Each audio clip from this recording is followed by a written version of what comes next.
वेदास्तथा स्मृतिगिरो यमचिन्त्य शक्तिं सृष्टिस्थितिप्रलयकारणमामनन्ति तं श्यामसुन्दरमवीक्रियमात्ममूर्तिं सर्वेश्वरं प्रणतिमात्रवशं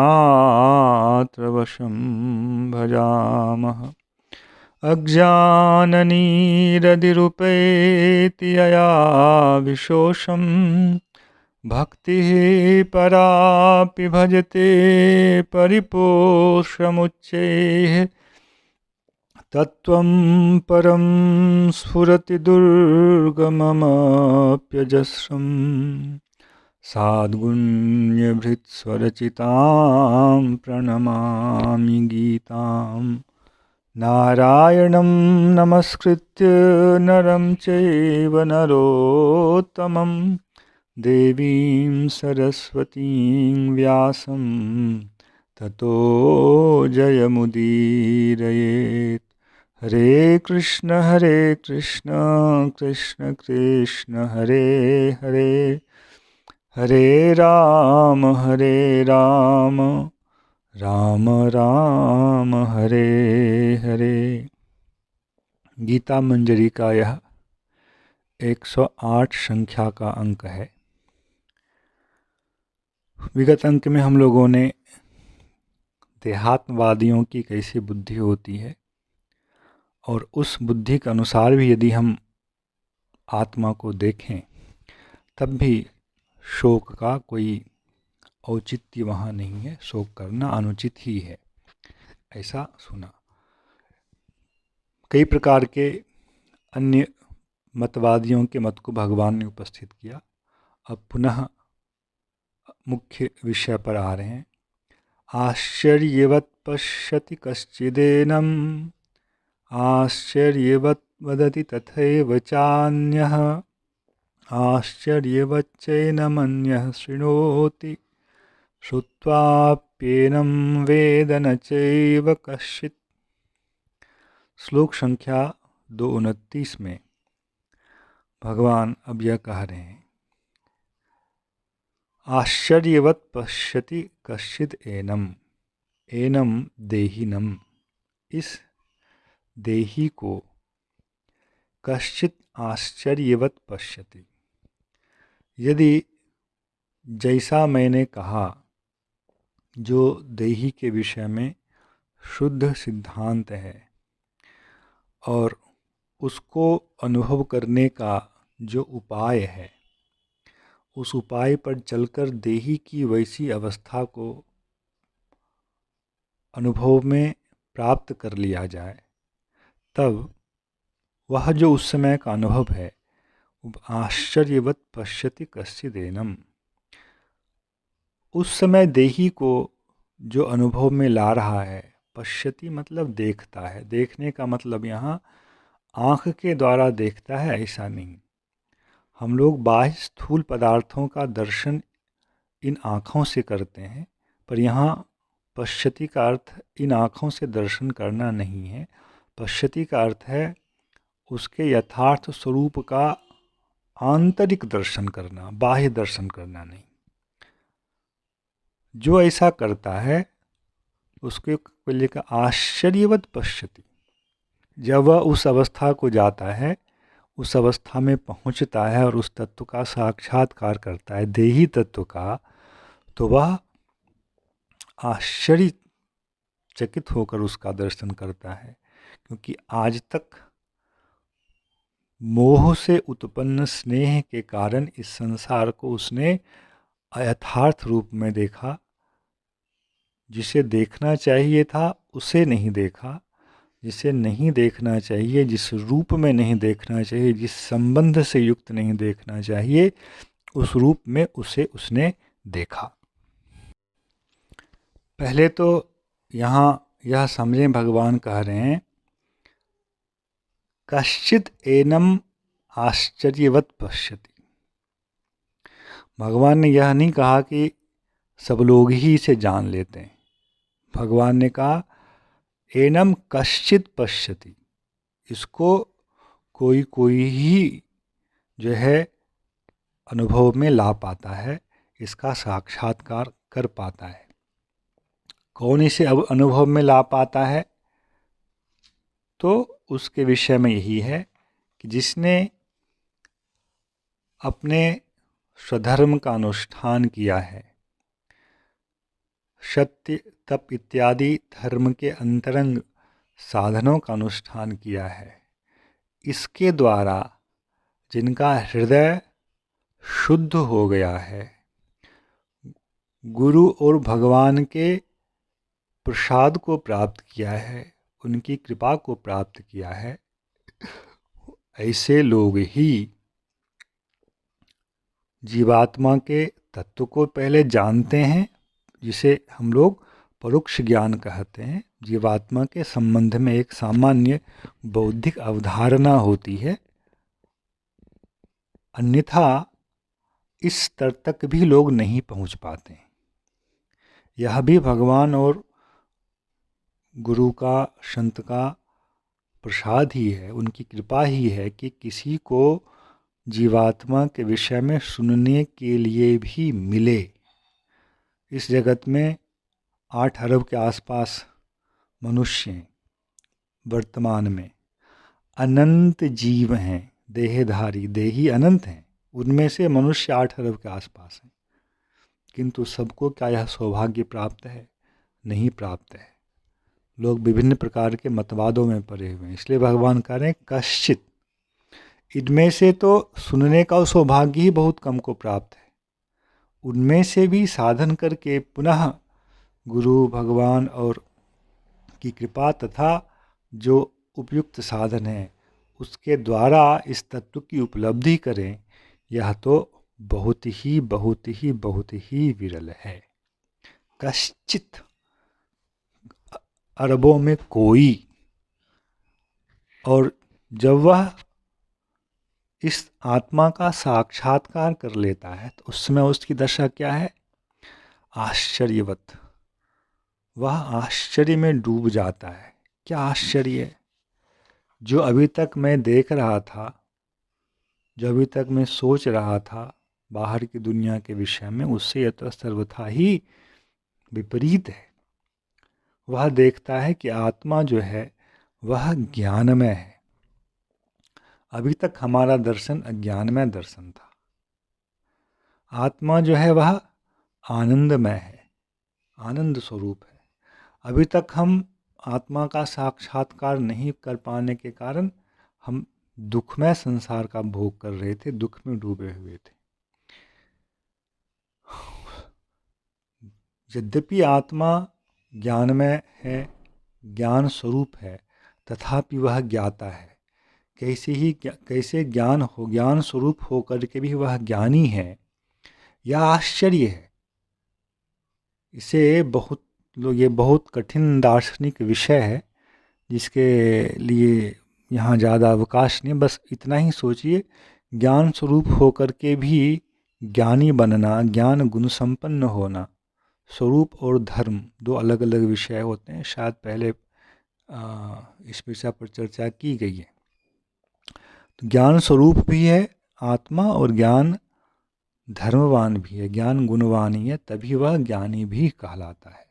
ऐसा है। वह सूक्ष्म है, परम सूक्ष्म है। ऐसा होने पर भी अपने कर्म के द्वारा वह इतने बड़े शरीर को प्राप्त कर लेता है। उसका किसी से संबंध नहीं है, किंतु वह इतने शरीरों से संबंधित हो जाता है अपने कर्म के द्वारा। इस प्रकार के अनेक विरुद्ध सिद्धांत वहाँ जो है वह देखता है तो वह आश्चर्य में डूब जाता है। आश्चर्यवत पश्यति कश्चिदेनम, उसका जो वह दर्शन है वह आश्चर्य से भरा हुआ दर्शन है। यहाँ एक और अर्थ संभावित है, कश्चिद एनम पश्यति। कुछ लोग इसे देखते हैं, इसका साक्षात्कार करते हैं। कोई साक्षात्कार करता है, यह आश्चर्य है, आश्चर्यवत है। वह जिसने साक्षात्कार किया वह भी आश्चर्य के अंतर्गत ही है, क्योंकि यह सबके द्वारा नहीं होता है। आश्चर्यवद् वदति तथैव चान्यः। अब जिसने दर्शन किया है वही इसका वर्णन करेगा, वही इसका वर्णन करेगा। तो उसका वह वर्णन भी जो है वह आश्चर्य से परिपूर्ण ही होता है। आश्चर्यवच्चेनमन्यः शृणोति। और कोई दूसरा तत्वज्ञ जब उससे सुनता है तो वह भी आश्चर्य युक्त श्रवण ही होता है उसका। श्रुत्वाप्येनं वेद न चैव कश्चित्। उसका जो प्राथमिक श्रवण है, तत्व की जिज्ञासा, तत्वज्ञ ना कहें, तत्व की जिज्ञासा रखने वाला जब तत्वज्ञ व्यक्ति से इसका श्रवण करता है तो उसका वह श्रवण भी जो है वह आश्चर्यमय है। और जो जितने लोग श्रवण करते हैं आवश्यक नहीं है कि सब लोग उसे साक्षात्कार करने के उपाय का पूर्ण रूप से पालन कर पाएं। इसलिए श्रुत्वाप्येनं वेद न चैव कश्चित्, सुन करके भी कुछ इसे ठीक से नहीं समझ भी नहीं पाते हैं, ऐसा भी कह सकते हैं। साक्षात्कार करना तो बहुत ऊंची बात है, बहुत लोग सुनकर भी समझ नहीं पाते। जैसे अभी आश्चर्य की व्याख्या करना चाह रहा था, विज्ञान स्वरूप है और साथ साथ ही वह ज्ञाता भी है। दार्शनिक दृष्टि से जब इस पर विचार करते हैं अंदर घुस करके, तो यह बहुत कठिन विषय है। भारतीय दर्शन में इन विषयों पर बहुत गंभीर विवेचना हुई है। अस्तु, वह हमारा विषय नहीं है अभी। तो भगवान ने यह दिखाया कि जीवात्मा के संबंध में प्रारंभिक ज्ञान होना यह भी बहुत दुर्लभ है।